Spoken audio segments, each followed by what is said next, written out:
నమస్తే, welcome to Lion News. Jaganmohan Reddy హయాంలో ఇసుక దందా ఎంత మేర నడిచిందో మనందరికీ తెలుసు. తవ్వాల్సిన దానికన్నా ఎక్కువ తవ్వడం, సుప్రీంకోర్టుతో చీవాట్లు తినడం కూడా మనం చూసాము. అయితే మరి ఆంధ్రప్రదేశ్లో ప్రభుత్వం మారాక ఇప్పుడు టీడీపీ కూటమి ప్రభుత్వం అయితే ఉచిత ఇసుక విధానాన్ని అయితే తీసుకొచ్చింది. ఇప్పుడు అందరికి కూడా ఉచితంగానే స్వల్ప ఛార్జీలతో ఇవ్వడం అయితే జరుగుతోంది. కానీ దీనిపై కూడా మరి వైసీపీ విష ప్రచారాన్ని అయితే మొదలుపెట్టింది. ఇసుక దొరకట్లేదని చెప్పి ఒక కొత్త ప్రచారాన్ని అయితే ఇప్పుడు తెర మీదకి తీసుకొస్తోంది. మరి దీంట్లో ఎంతవరకు నిజం ఉంది, అసలు ఉచిత పాలసీ గురించి తెలుసుకుందాం. మనతో పాటు ఉన్నారు సీనియర్ జర్నలిస్ట్ సత్యమూర్తి గారు. నమస్కారం సార్. నమస్కారం అండి. సార్, కూటమి ప్రభుత్వం వచ్చాక ఉచిత ఇసుక పాలసీ తీసుకొచ్చింది. మనం రోజు చెప్పుకుంటే ఉన్నాము, భవన నిర్మాణ కార్మికులకు పని దొరుకుతుంది, ఇంకా కట్టడాలు అవి త్వరగా పూర్తవుతాయని కూడా చెప్పుకుంటూ ఉన్నాము. కానీ ఎందుకు కొత్తగా వైసీపీ అయితే మరి ఉచిత ఇసుక అసలు దొరకట్లేదు, ఇది మొత్తం కూడా దోచుకుంటున్నారు అని చెప్పి ప్రచారం చేస్తుంది. దీంట్లో ఎంతవరకు నిజం ఉందంటారు, మీరేం చెప్తారు? ఎందుకు దొరకట్లేదు అంటారు ఇసుక? అంటే వైసీపీ వాళ్ళు చేసే ఆరోపణలు కడుపు మంటతో చేసేవి. పాయింట్ నెంబర్ 1, వాళ్ళ కడుపు మంట. ఇప్పుడు మామూలుగా పాత రోజుల్లో ఇసుక మీద వచ్చే ఆదాయం అంతా కూడా దాన్ని సేనరైజ్ సెస్ అంటారు. అదంతా గ్రామ పంచాయతీలకు ఇచ్చేవాళ్ళు. గ్రామ పంచాయతీలు అంటే స్థానికంగా ఉండే వనరుల నుంచి వచ్చే ఆదాయం మొత్తం స్థానిక సంస్థలకు ఇచ్చేవాళ్ళు. జగన్మోహన్ రెడ్డి ఇచ్చాడా? ఒక ప్రైవేటు కంపెనీని పెట్టి మొత్తం ఇసుక తవ్వకాలన్నీ జగన్మోహన్ రెడ్డి ఒక ప్రైవేటు కంపెనీకి అప్పగించాడు. ఆ ప్రైవేటు కంపెనీ కొంత డబ్బులు వసూలు చేసి కొంత ఎగ్గొట్టేసి అదృశ్యం అయిపోతే మళ్ళీ ఇంకొక ప్రైవేటు కంపెనీకి ఇచ్చాడు. ఈ ప్రైవేటు కంపెనీలు జగన్మోహన్ రెడ్డి ఇసుక తవ్వటానికి కాంట్రాక్ట్ ఇచ్చిన ప్రైవేటు కంపెనీలు ఎవరివి? ఆయన బినామీలవి. ఇదంతా పెద్ద కుంభకోణం చేసిన వ్యక్తి జగన్మోహన్ రెడ్డి. ఈ ప్రైవేటు కంపెనీలకి ఇసుక తవ్వకం కాంట్రాక్టుని ఇవ్వటమే ఇల్లీగల్, సహజ న్యాయ సూత్రాలకి విరుద్ధం. ఎందుకు అంటే ఇసుక అనేది స్థానికంగా లభ్యమయ్యే ఒక ఆదాయ వనరు.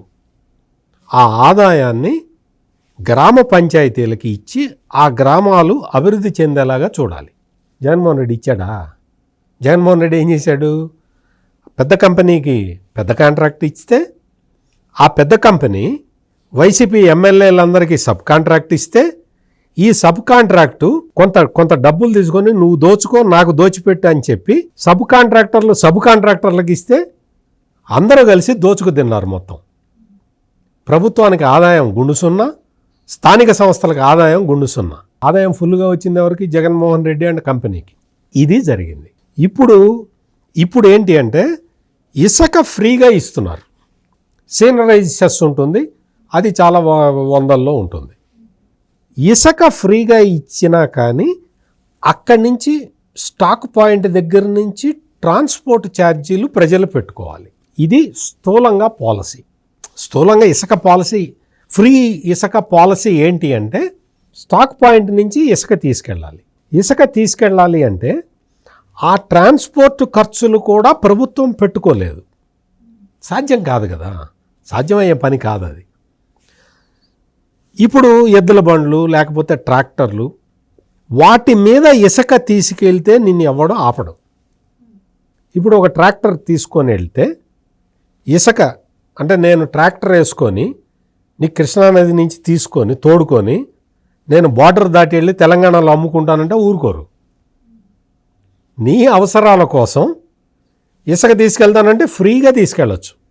సేనరైజ్ ఒక 50 రూపాయలు 100 రూపాయలు కడితే సేనరైజ్ ట్యాక్స్ వాడు ఇచ్చేస్తాడు, ఇంటికి ఫ్రీగా తీసుకెళ్ళచ్చు. చాలామందికి 99.9%కి ఓన్ ట్రాన్స్పోర్ట్ ఉండదు కదా.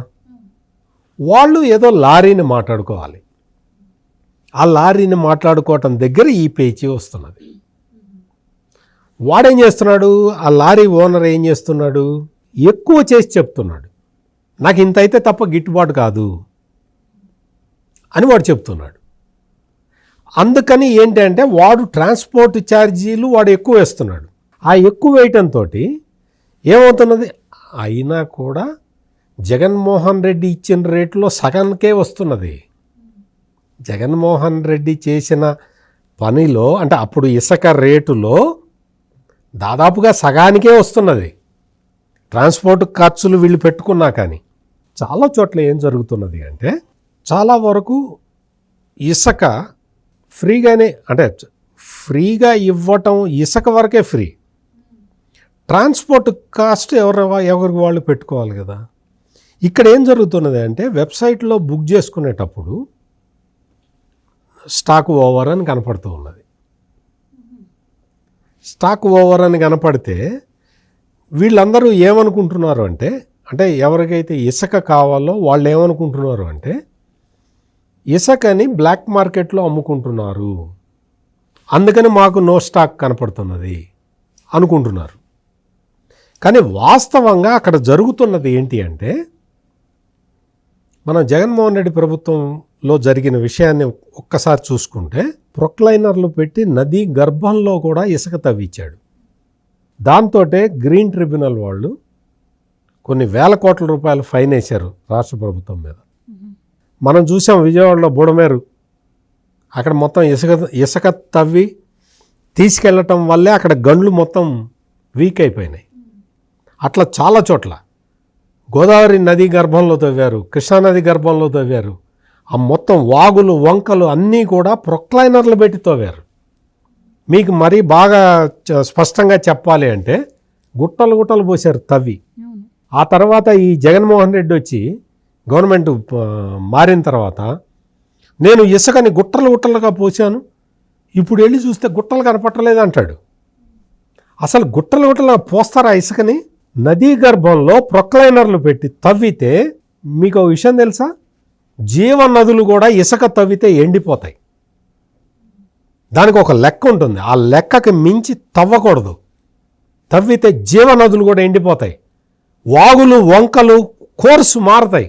ఒక వాగు ఇట్లా ప్రవహిస్తూ ఉంటే ఇసుక తవ్వితే వాగు కోర్సు మారుతుంది. జీవ పర్యావరణానికి సంబంధించిన విషయాలు ఇవన్నీ. జగన్మోహన్ రెడ్డి ఏం చేశాడు, యంత్రాలు పెట్టి తవ్వించాడు. ఆధునిక యంత్ర పరికరాలు పెట్టి ఈ ట్రాలీలు టిప్పర్లు పెట్టి రాత్రి మాళ్ళు కొట్టడమే ఇసుకని తీసుకొచ్చి కొండలు గుట్టలు గుట్టలుగా పోసాడు. అందుకే గ్రీన్ ట్రిబ్యునల్ తిట్లు మామూలుగా తిట్టలే. ఏంటా చూడవా ప్రకృతి ఏమైనా నాశనం అయిపోతుంటే పట్టించుకోవా నువ్వు అని. పట్టించుకోవాల్సిన అవసరం జగన్మోహన్ రెడ్డికి లేదు. ఎందుకు? తన కంపెనీ తవ్వుకుంటున్నది, లాభం వచ్చేది తనకే కదా. పర్యావరణం ఏమైపోతే నాకేంటి సంబంధం? ఇప్పుడు ప్రస్తుతం ఏంటి అంటే గ్రీన్ ట్రిబ్యునల్ ఆదేశాల మేరకు ఇసుక తవ్వకాలు జరుగుతున్నాయి. ఒకటి. రెండో పాయింట్ ఏంటి అంటే రాష్ట్రంలో కన్స్ట్రక్షన్ యాక్టివిటీ బాగా పెరిగిపోయింది. ఇంకా మీకు ఇంకో విషయం చెప్తా, డిసెంబర్ నుంచి అమరావతి పనులు స్టార్ట్ అయిపోతాయి, రాజధాని అమరావతి పనులు స్టార్ట్ అయిపోతాయి. ఆ పనులు స్టార్ట్ అయిపోతే ఇంకా ఇసుకకి స్కేర్సిటీ వస్తుంది. ఎందుకంటే రాజధాని అమరావతి కోసం అని చెప్పి ఇసుకని తవ్వుతారు, ఇసుకని తోలుతారు మొత్తం. అంత కన్స్ట్రక్షన్ యాక్టివిటీ స్టార్ట్. ఇప్పటికే ఆంధ్రప్రదేశ్లో రియల్ ఎస్టేట్ వ్యాపారం పెరిగిపోతున్నది, కన్స్ట్రక్షన్ యాక్టివిటీ విపరీతంగా పెరిగిపోతున్నది. ఎక్కడికక్కడ మొత్తం అంతా కూడా అపార్ట్మెంట్లు ఇవి వచ్చి ఇళ్ల నిర్మాణం జరుగుతున్నది. భవన నిర్మాణ కార్మికులు జగన్మోహన్ రెడ్డి 5 సంవత్సరాల కాలంలో 4 సంవత్సరాల పాటు ఆకలి పస్తులతోటి అలమటించారు. ఈ రోజున భవన నిర్మాణ కార్మికులు సంతోషంగా ఉన్నారు. ఆంధ్రప్రదేశ్ రాష్ట్రం మొత్తం వలస వెళ్ళిపోయిన భవన నిర్మాణ కార్మికులు రిటర్న్ వస్తున్నారు ఆంధ్రప్రదేశ్కి. ఇసుక లభ్యత ఉన్నది, కాకపోతే డిమాండ్కి తగినంత ఇసుక సప్లై కావట్లేదు.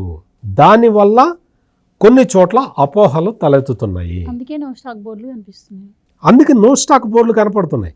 అందుకని ఏంటి అంటే మొన్ననే సీఎం చంద్రబాబు నాయుడు మొన్న ఒక సమీక్ష చేసి ఇటువంటి సమస్య ఉండకూడదు, ఎవరైనా బ్లాక్ మార్కెట్లో అమ్ముతుంటే వాళ్ళని కఠినంగా శిక్షించండి అని చెప్తే ఇల్లీగల్ ట్రాన్స్పోర్ట్ మొత్తం బంద్ చేయించారు. ఎక్కడికక్కడ చాలా చోట్ల ట్రాక్టర్లు అన్నీ సీజ్ చేశారు. అంటే డిమాండ్కు సరిపడే ఇసుక ఎందుకు దొరకట్లేదు అంటారు? రీజన్ గత ప్రభుత్వం కారణం. అదే చెప్తున్నాను. ఇప్పుడు అంతకుముందు జగన్మోహన్ రెడ్డి తవ్వుకొని జగన్మోహన్ రెడ్డి మాఫియా మొత్తం పక్క రాష్ట్రాలకు అమ్ముకున్నది.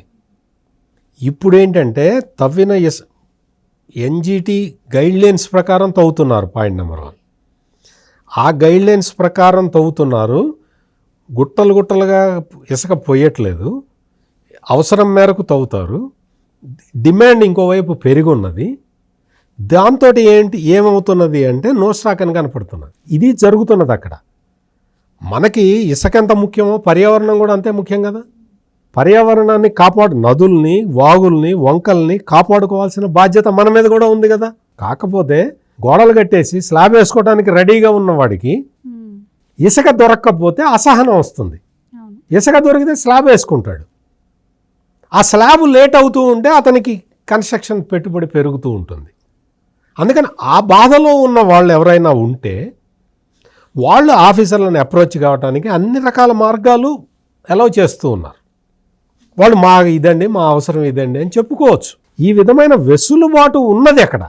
కాకపోతే ఈ ఇసుక లభ్యత అనేది నిబంధనల ప్రకారం తవ్వుతున్నారు కాబట్టి కొంతమేరకు తగ్గిన మాట వాస్తవం.